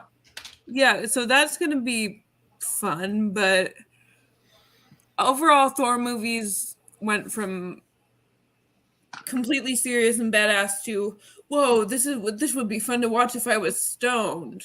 So basically, just basically off what you just said, Sally, to encapsulate your thoughts, it's like this. Sometimes it may be good, sometimes it may be shit. Yes. There you exactly. go. We got it right there. Fuck. We got it right there. So Nate, give us the ranking. I'm not ready to watch Black Panther just yet, so that's probably why I'm gonna put Black Panther. Part of me wants to put him at 1, but part of me wants to put him at 3. And let's just say because of what happened to Chadwick Boseman, I'm probably gonna put him at 3. Well, I made a really fucked up, funny meme about Black Panther and Wakanda and shit that I can show you if you want, but you might not want to see it because the people have seen it and they thought it was very like politically incorrect. So, sure. No, Nate. No, seriously though, Nate. What's your ranking? 3. So going from 3 to 1, Black Panther. Thor: Wait, Love and Thunder. wait a minute. What do you mean 3 to 1? We're going so from 3 as in worst to best. Lowest. Oh, so you're going worst to best? Worst to best. Okay. Okay, so you're saying Black Panther 2, worst. Thor: Love and Thunder is 2, and Doctor Strange is 1. Okay. I think that so far that is the most legit like list that I think we've gotten. What do you think, Renee? Well, which opens first, Love and Thunder or Doctor Strange? In the Multiverse of Madness. So that's the next one we're going to see is Doctor Strange. Okay, so Now, what's the actual criteria here? Are you talking about what I like? What Best I or think will worst. be the big Best the or worst. Best yeah, or worst. but in terms of what I like personally, or what I think it'll do at the box office. Overall quality of the films. What do Okay. you think out of the three of Overall them? qualities of the film. I don't really know. I would say probably Doctor Strange is going to be probably the best of the three, as far as quality of film goes, because it's just going to have such good. They can go anywhere with that story, so they're going to have a lot to play with. After that, I would say Black Panther and then Love and Thunder. So it's Doctor Strange, Black Panther, Love and Thunder. Okay, so you just have it switched that like then Nate, like you think that Black Panther 2 could potentially actually be better than Thor 4. Yes and no. She's going off of how, like, as a collective of how the ratings will be and things like that. I'm going off of my own personal opinion. Yeah, that's what I'm going off to. Oh, okay. Okay, that's fair. Now let me ask you a question though, Renee. Why would you go in that direction and feel that way about Black Panther 2? There again, I think it's going to be interesting to see how they patch up the Chadwick Boseman absence. I think they're going to try harder with it simply because of that reason. I kind of go with Sally as far as Thor goes. Yeah, they've kind of done about everything they can with Thor. He's just a big guy with a hammer, basically, and so I think maybe this may be his swan song. I don't know. He may be moving more to the background as one of the elder statesmen of the Avengers. So we'll see what happens. But just going off the top of my head, who knows? Down 6, when they start coming out, well, that's when we'll know for sure. All right, I have a feeling that we are going to lose the hammer, lose the axe, kind of, where he's really on his own doing solo stuff, and more as a guardian. Possibly, Guardians of yeah. the Galaxy. Yeah. I mean, we don't want to lose Thor because he's one of the main Avengers. He's one of the main Marvel heroes. I don't think. I He's mean, going we lost anywhere, the rest of them, so. Well, I mean, Bruce Banner. Well, look, Yeah, and Hawkeye. That's Hawkeye, actually an interesting side topic that I think ties in and is very important and worth talking about, and that's the fact that how important is it to maintain and keep at least one or two of the original 6 Avengers in the MCU as long as possible? I mean, how much merit is there for that? Like, how much, how valuable is that? How important is that? I have a feeling that we might lose Hawkeye pretty soon, because ever since Age of Ultron, he's the whole thing is about him wanting Nate, to retire. hold on. That's not what I want to know, though. What I'm asking is, and I'll start with you, Sally. How important, how valuable, how critical is it that we actually do maintain and keep Thor, at least, or Banner, for the next Avengers film? Gonna be honest, it's really not that critical, because we're going into territory where the next Avengers, as established in Age of Ultron, of the people who were supposed to be the new ones, are either all trained, dead, mentally ill, but the original Avengers are all also almost gone. So, I'm thinking if we keep one of them, it's going to be Banner, because Hawkeye just wants out at this point. Well, Sally, and it's not really critical to keep them at this point. Sally, no, I get where you're going, Sally, but going to you, Nate. My thing is that isn't the whole nostalgia aspect with the fandom, how the fandom generally feels about the original 6 Avengers, about those people, those actors and actresses, those characters, isn't that something that is extremely powerful and like very impactful? I think it really depends on which audience you're looking at. If you're talking about a newer audience for the younger generation, then yeah, yeah, probably not. But if you're talking about somebody like that's been watching like the Avengers like movies theaters, well, for the past say 10 years or so, then yeah, I do think it is. Yeah. Renee, what in your mind, what's gonna sell better? Like, what's gonna be more impactful? What is the fandom gonna be happiest with? An Avengers 5 that gets Thor and Banner in it or whatever, or one that's devoid of all of the old guard? Well, I don't think it's going to be that way. We already have the Scarlet Witch and the new Vision. I mean, certainly they're going to factor into it.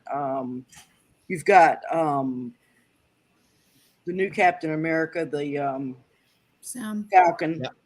and then you have the Winter Soldier. They'll be involved in some way. So you're Renee. actually bringing you're not going to have the big cast, the main cast, but you're going to have more of the side people that never got that much into it, like the Winter Soldier and stuff like that. I think they'll be a part of it in some way, and but yeah, I think it's important that they do have continuity with some of the older characters. Just and over time, then you can fade them out. You just can't go boom and just have a whole new cast come in. I don't think that would work. Well, Renee, just so you know, there's a new rule that I'm imposing on the Bleeding Edge right now at this moment. For now on, we only call Captain America Captain America. Sam Wilson is Captain America. There's no more new Captain America. That's over. Oh shit. You know what I'm saying? It's Captain America now. That's it. Captain America. Because he deserves that shit. Yeah. He does. You know what I'm saying? He earned it. So, I'm just fucking with you, Renee. I'm just saying, you know what I mean? Like, I see what you're saying. That's important to me. You know what I mean? It really is. Like, honestly, I think I've been searching left and right to try to find a quality Sam as Captain America poster that I can buy that I want to put up, but I can't find one. I can't find a good one that I like. I'm all in for Sam Wilson as Captain America. Like, I am all in, and I'm putting it out right now. Like, I would put money down on this shit. I would bet money that, like, straight up, like, Captain America 4 with Sam Wilson as Captain America is going to be a fucking awesome movie. It's going to be a great movie. Can I put money on this too? How much? $20? I bet I would bet $100 that it will be another great classic Captain America movie, just like the Russo brother ones. I don't have that kind of money. How about $20? I don't even bother betting if it's not at least 100 or over. Okay, fine. What's the point? Final offer 50. Whatever. Okay. Because like no one will be Chris Evans for me, but like also Anthony Mackie is excellent. I'm just telling you right now, like, I just have a gut feeling about it. They're gonna pull it off. They're gonna make a really fucking solid Captain America 4 with Sam Wilson. It's gonna be great. What do you think, Nate? What do you think, Nate? I think that they are. I'm on your side on that one. I think they are going to pull that off and do a really great job. I like to hear that. Thank you, Nate. I appreciate that support. What do you think, Renee? Oh yeah, I'm all in. Good to hear. Good to hear. You know what? That's positive because I don't know how you guys feel about it, but I just feel like, for me, in Endgame, when Cap gave Sam the shield, I was like, yeah, like that makes sense. I cried. You know? Like, yes. I mean, seriously. And I'll tell you right now, the other night on the Bleeding Edge, a while back, a couple weeks ago, we watched the Falcon of the Winter Soldier trailers, like, on the show. Mm-hmm. I hadn't seen them in, like, probably 6-7 months. Oh, my God, it took me back. And I was like, I wanted to sit down and watch the Falcon of the Winter Soldier again. I was so pumped. I fucking love that show. I was so pumped. They were so good. The trailers. I was like, this is awesome. Can't stop swimming for Bucky no matter what I do. I think Captain America tied with Spider-Man are my two favorite superheroes. Well, check this out. To close the show out, I'm going to tell you guys, we did a ranking of the 10 MCU releases that came out in 2021, including Venom 2 as like the 10th. And for me, best to worst, my 1 through 5 for 2021 was WandaVision, number 1, top dog out of everything. Yes.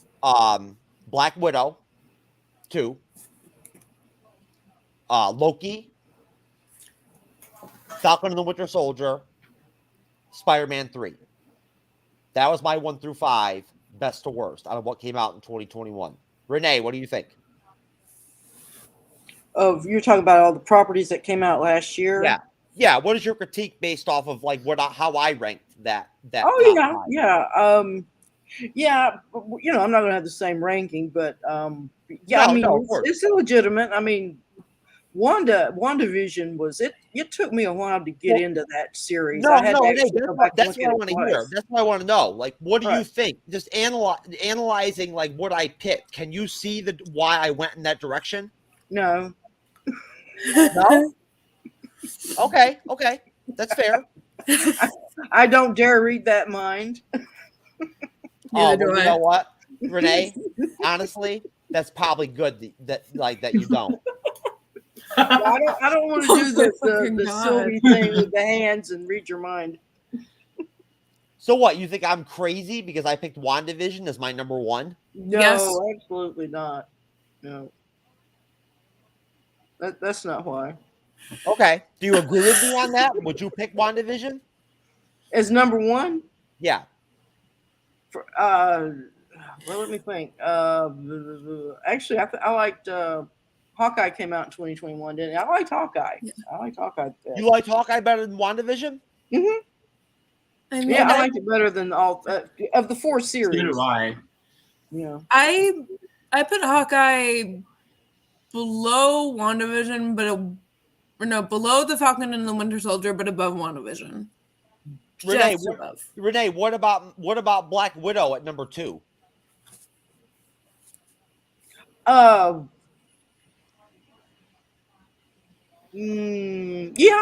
Of the 3, I'm thinking of the 3 movies because I did see all 3. I saw Black Widow is my number 2 as well. Yeah. Same. Of the 3 movies that came out in 2021, yeah. Definitely Black Widow. Nate, if you're saying you've got your own top 5 right in your head, go ahead and drop it. All right, number 1, Spider-Man 3. Sorry. Number 2, Black Widow. Number 3, probably go with Hawkeye. Number 4, gotta go with WandaVision. Number 5, Falcon and Winter Soldier. Okay. Oh, you know what? Earlier I wanted to mention that Marvel Studios will be okay at the end of the day, just as long as Disney doesn't bring me in and put me in charge of like some casting couch style interviews with the female actresses for the MCU and shit and whatnot. We'd be seeing a lot of titties, wouldn't we? Things might get interesting at that point. You know what I'm saying? You feel me, Renee? Well, yeah, because you can farm out the males to me. I mean, yeah, you know, of course we can work something out. I think Tom Hiddleston should come back in. I need to talk to him again. Oh man. Renee, I don't think you'd even know what to do with Tom Hiddleston. No, I would. Yes, I would. I've already done it in my head many times. Oh, you son of a bitch. Same with me and Sebastian. Actually, I'm going to swap my number 5 and bring Falcon and Winter Soldier to my number 6. Loki, number 5. Oh, fuck. I need to watch Loki then, don't I? Yeah, you need to rewatch it. I need to watch it. You know, as much as I love Tom Hiddleston, I love the character Loki. The series kind of irked me. There was just things about I just wanted to just slap them in the face on occasion. I thought the Loki series was great. I thought that it literally. I did too. For me, what I found really distinct about Loki, the series, was that it had so many like super impactful episodes. You know what I'm saying? Like out of their episodes, there were so many like great big episodes. You know? Yeah, I mean they did that, but there was like a couple episodes where it was like, here again, my big gripe, just pick up the pace, quit jabbering, get some action going on.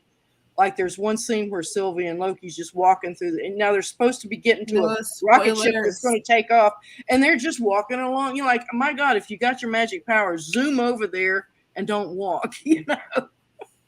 Well, I want to make it clear too that if Disney had me there to handle the business with the interviews and the casting couch and all that shit back in the day, when Brie Larson came through. Captain Marvel would have not got fucked up because I would have met Brie Larson, and not cast her. I mean, I just get the vibe from her that she gives weak head. You know what I'm saying? And like, I have no respect for women that can't give good head. So at that point, I would not cast her. If you can't give good head, then how can you tell from a vibe? Huh? How can you tell that from a vibe? She just seems like the type that would be like, "Are you kidding me? Give you a head?" My problem with Brie is I think she would do good as a side character, but if you put her as a main character for a main show, then I really wouldn't be fond of that. I just think that casting her as Captain Marvel, sure, but having her in a solo film, I don't.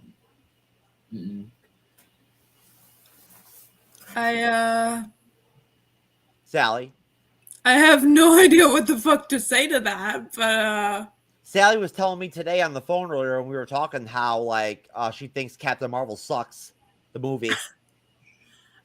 Not my exact words, but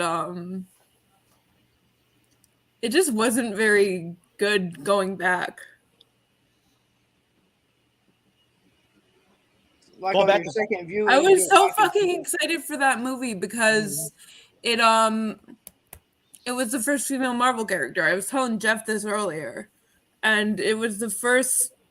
Apparently, Captain Marvel blows goats. Okay, it was the first female led Marvel movie, and I was so excited. I bought. Holy fuck, Sally! You froze like a icicle on that. Yeah, man. Good smile though. Like good job. She's lost in the multiverse. If you're going to be frozen, you might as well have a nice smile. So props to you, Sally. Here, let me fucking click on you or whatever. See if that does anything. Hey, oh wow, look at that! I didn't even know that was even possible. My whole screen just opened up, and now like my whole screen is like the windows. Holy shit, man! Technology's great. Sally, the MCU girl. Yeah, I think we've lost her. Yeah, she'll be back. Whatever. Anyways, so back to the whole ranking thing and whatnot. Nate, what do you think of my list? Like, is there anything with my 1 through 5 that you think is crazy? I mean, do you get where I'm coming from with any of it? I get where you're coming from. I don't find it crazy. There are some that I disagree with. Obviously, we do have a different list. The only thing that I partially understand why, but at the same time, still kind of find it crazy that you have it low. Like, I understand, hey, you want to put Endgame over Spider-Man 3. I just think that I do find it crazy that you have Spider-Man 3 lower, like as your bottom part of your top 5. So you think I'm a little off with my decision making? Yeah, well, I kind of understand why. I kind of don't. If that makes sense. So you're half and half with it. You kind of get where I'm coming from with Falcon and the Winter Soldier, Loki. Mm-hmm. What the fuck did I miss? Oh, Sally, I showed my penis during the live stream. You missed it. You didn't miss anything. Good. Oh, good. Yeah, I gave my opinion on it. It was a 3. Oh man, Renee, that's rough. 2. I mean, look, you can make fun all you want. I'll just let you know right now. I have a nice looking penis. I'm just telling you right now. I do.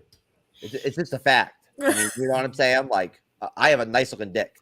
Good for you, Jeff. You know, I take care of my shit. It's clean. It's shaved. Congrats. It's ready to rock and roll.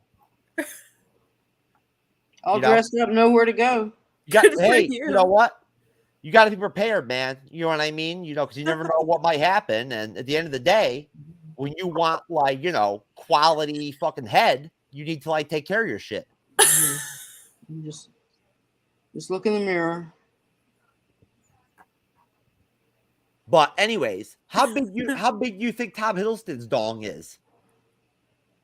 Oh, I actually have a picture of it online. It was taken from the movie. Have y'all seen the movie High Rise?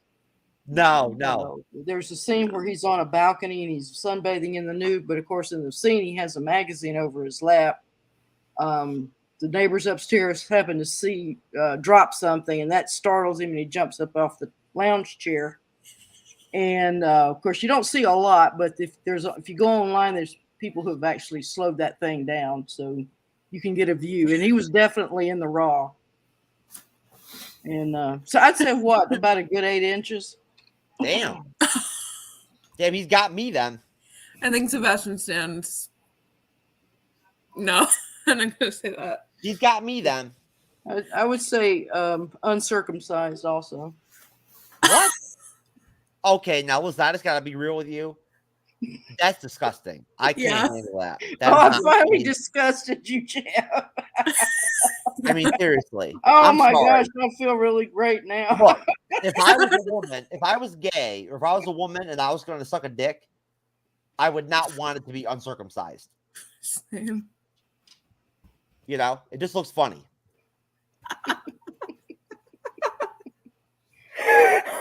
The old one-eyed monster. Yeah. Holy fuck. That's cool. Hey, you know what? If Tom's rocking 8 inches, good for him. Yeah. I think it doesn't. Don't they say Chris Evans has a really big one too? I'm sure he does. That wouldn't surprise me. He's actually a pretty big dude. Definitely. Did you guys? Did you guys see that fucking? I just realized took a dick pic and posted it on Twitter a couple years ago. I just sent a text in the private chat, but I forgot to I forgot to type in the full name. Oh. Ant-Man and the Wasp Quantumania comes out July 28, 2023. Yeah, Ant-Man and the Wasp already came out. Oh, you know what? I want to go ahead and just really quick just put it out there that fuck. Nate, how long have I known you? Oh gosh. I probably done like before ASAP. So it's been at least 2 years. Holy fuck, dude. I'm telling you. I told you, Renee, I've known this fucking kid for a long time, man.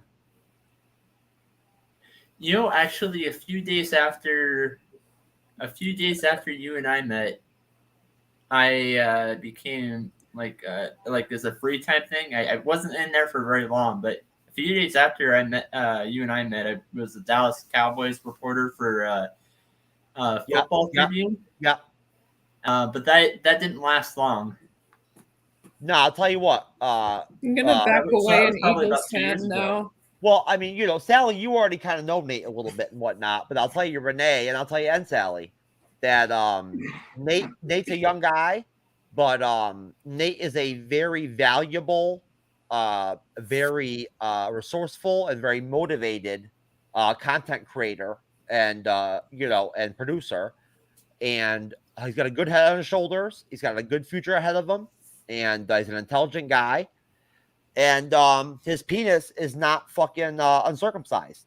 You know what I'm saying? So I mean, he's got that going. And besides, how do you know, Jeff? I'm just assuming. I was gonna say, how would But, you know? I'm just assuming he wouldn't have that, you know, weird dick Where shit did you going on. meet Nate? Down by the schoolyard? No. I think it was your first guest. No, but you know what, Renee? On the real tip, like on the legit tip. Tip of what? You know, at one point, like a way back ago or whatever, me and Nate got nasty with each other politically and shit online. Like we were getting after each other and whatnot, and there was some bad blood and shit. And to Nate's fucking just to detect his candor, like, you know, just to detect his personality and like what kind of man he is. You know, even at a young age, he bounced back with me, and like we put it back together and bounced back and like got our friendship right.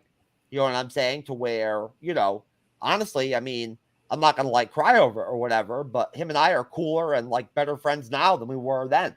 You know what I'm saying? So I mean, you know, like you can say what you want about this or that, but at the end of the day, I think that being able to get past like some drama and some bullshit sometimes, you know, person to person, and still being able to get back on the same page and make shit right is valuable.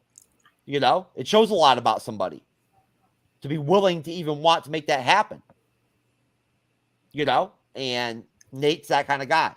So, Yay, friendship. well, you know what? That's actually. Oh, you know what? I've actually got a stalker named Frankie in the comment section right now. Jim Bob, I'm going to get rid of him because he's a stalker.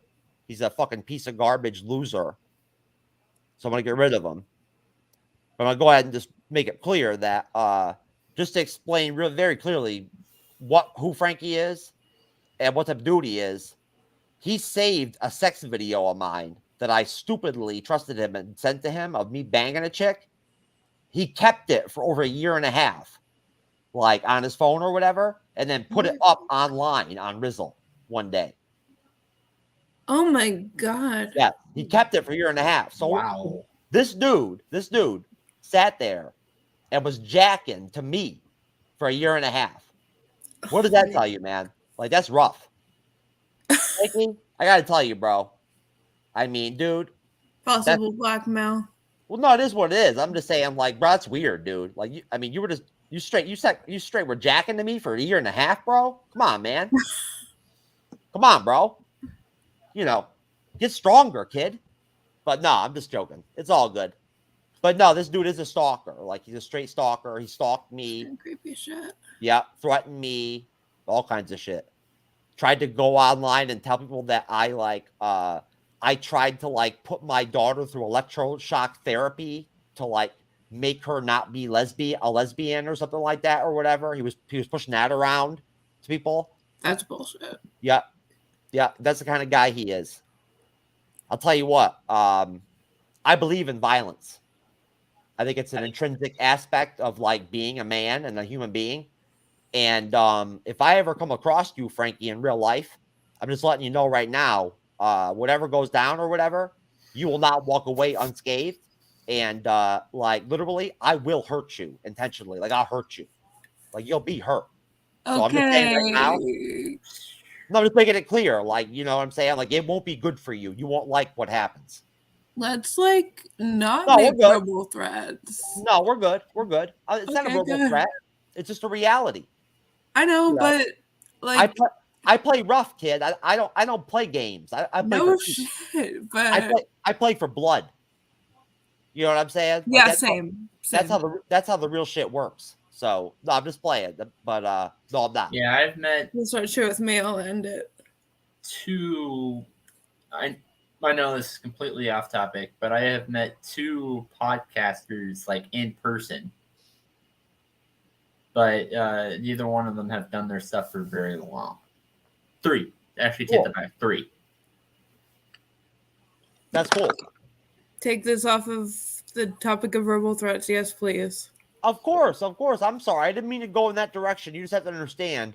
I don't like people like getting my children involved in like stuff and whatnot. You know what I mean? Well, yeah. I can understand Nobody that. would. You know, so I mean, this guy's been stalking me for almost 6 months now. So I'm just kind of tired of it, you know? That's fucking creepy. But, you know, whatever. So anyways, look, guys, I apologize. I just want to put it out there. I do apologize for getting all gritty and whatnot like that and everything. I didn't mean to be like that, but we're used to it. You know, what do you want me to say? You know, I don't know. I don't like Maybe don't do something that he could turn around and use and tell the cops or some shit.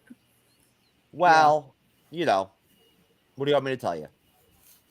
Yeah, I've seen a lot of Castle lately to know that that this might come back and not be good.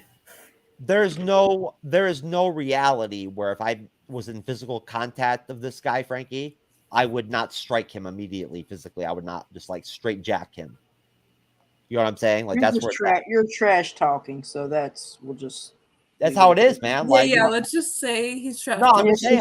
Let's just say it's that, and yeah, you're right. You're right. Anyway, so look, it's 1 hour, 56 minutes. So long ass show. 20 seconds. And I want to go ahead and shout the fuck out, Sail of the MCU girl. You're awesome.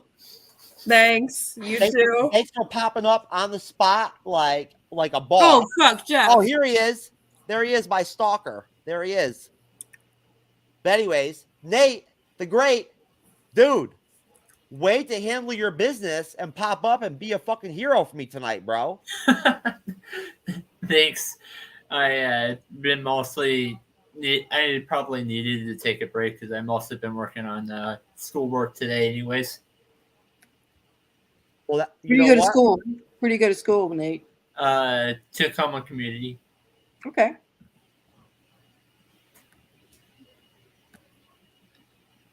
Well, anyways, now to you, Renee. Again, same kind of thing. Thank you, Renee, for coming out of left field and jumping on the show with me. No problem. You did great, as always. You're always fun to record with.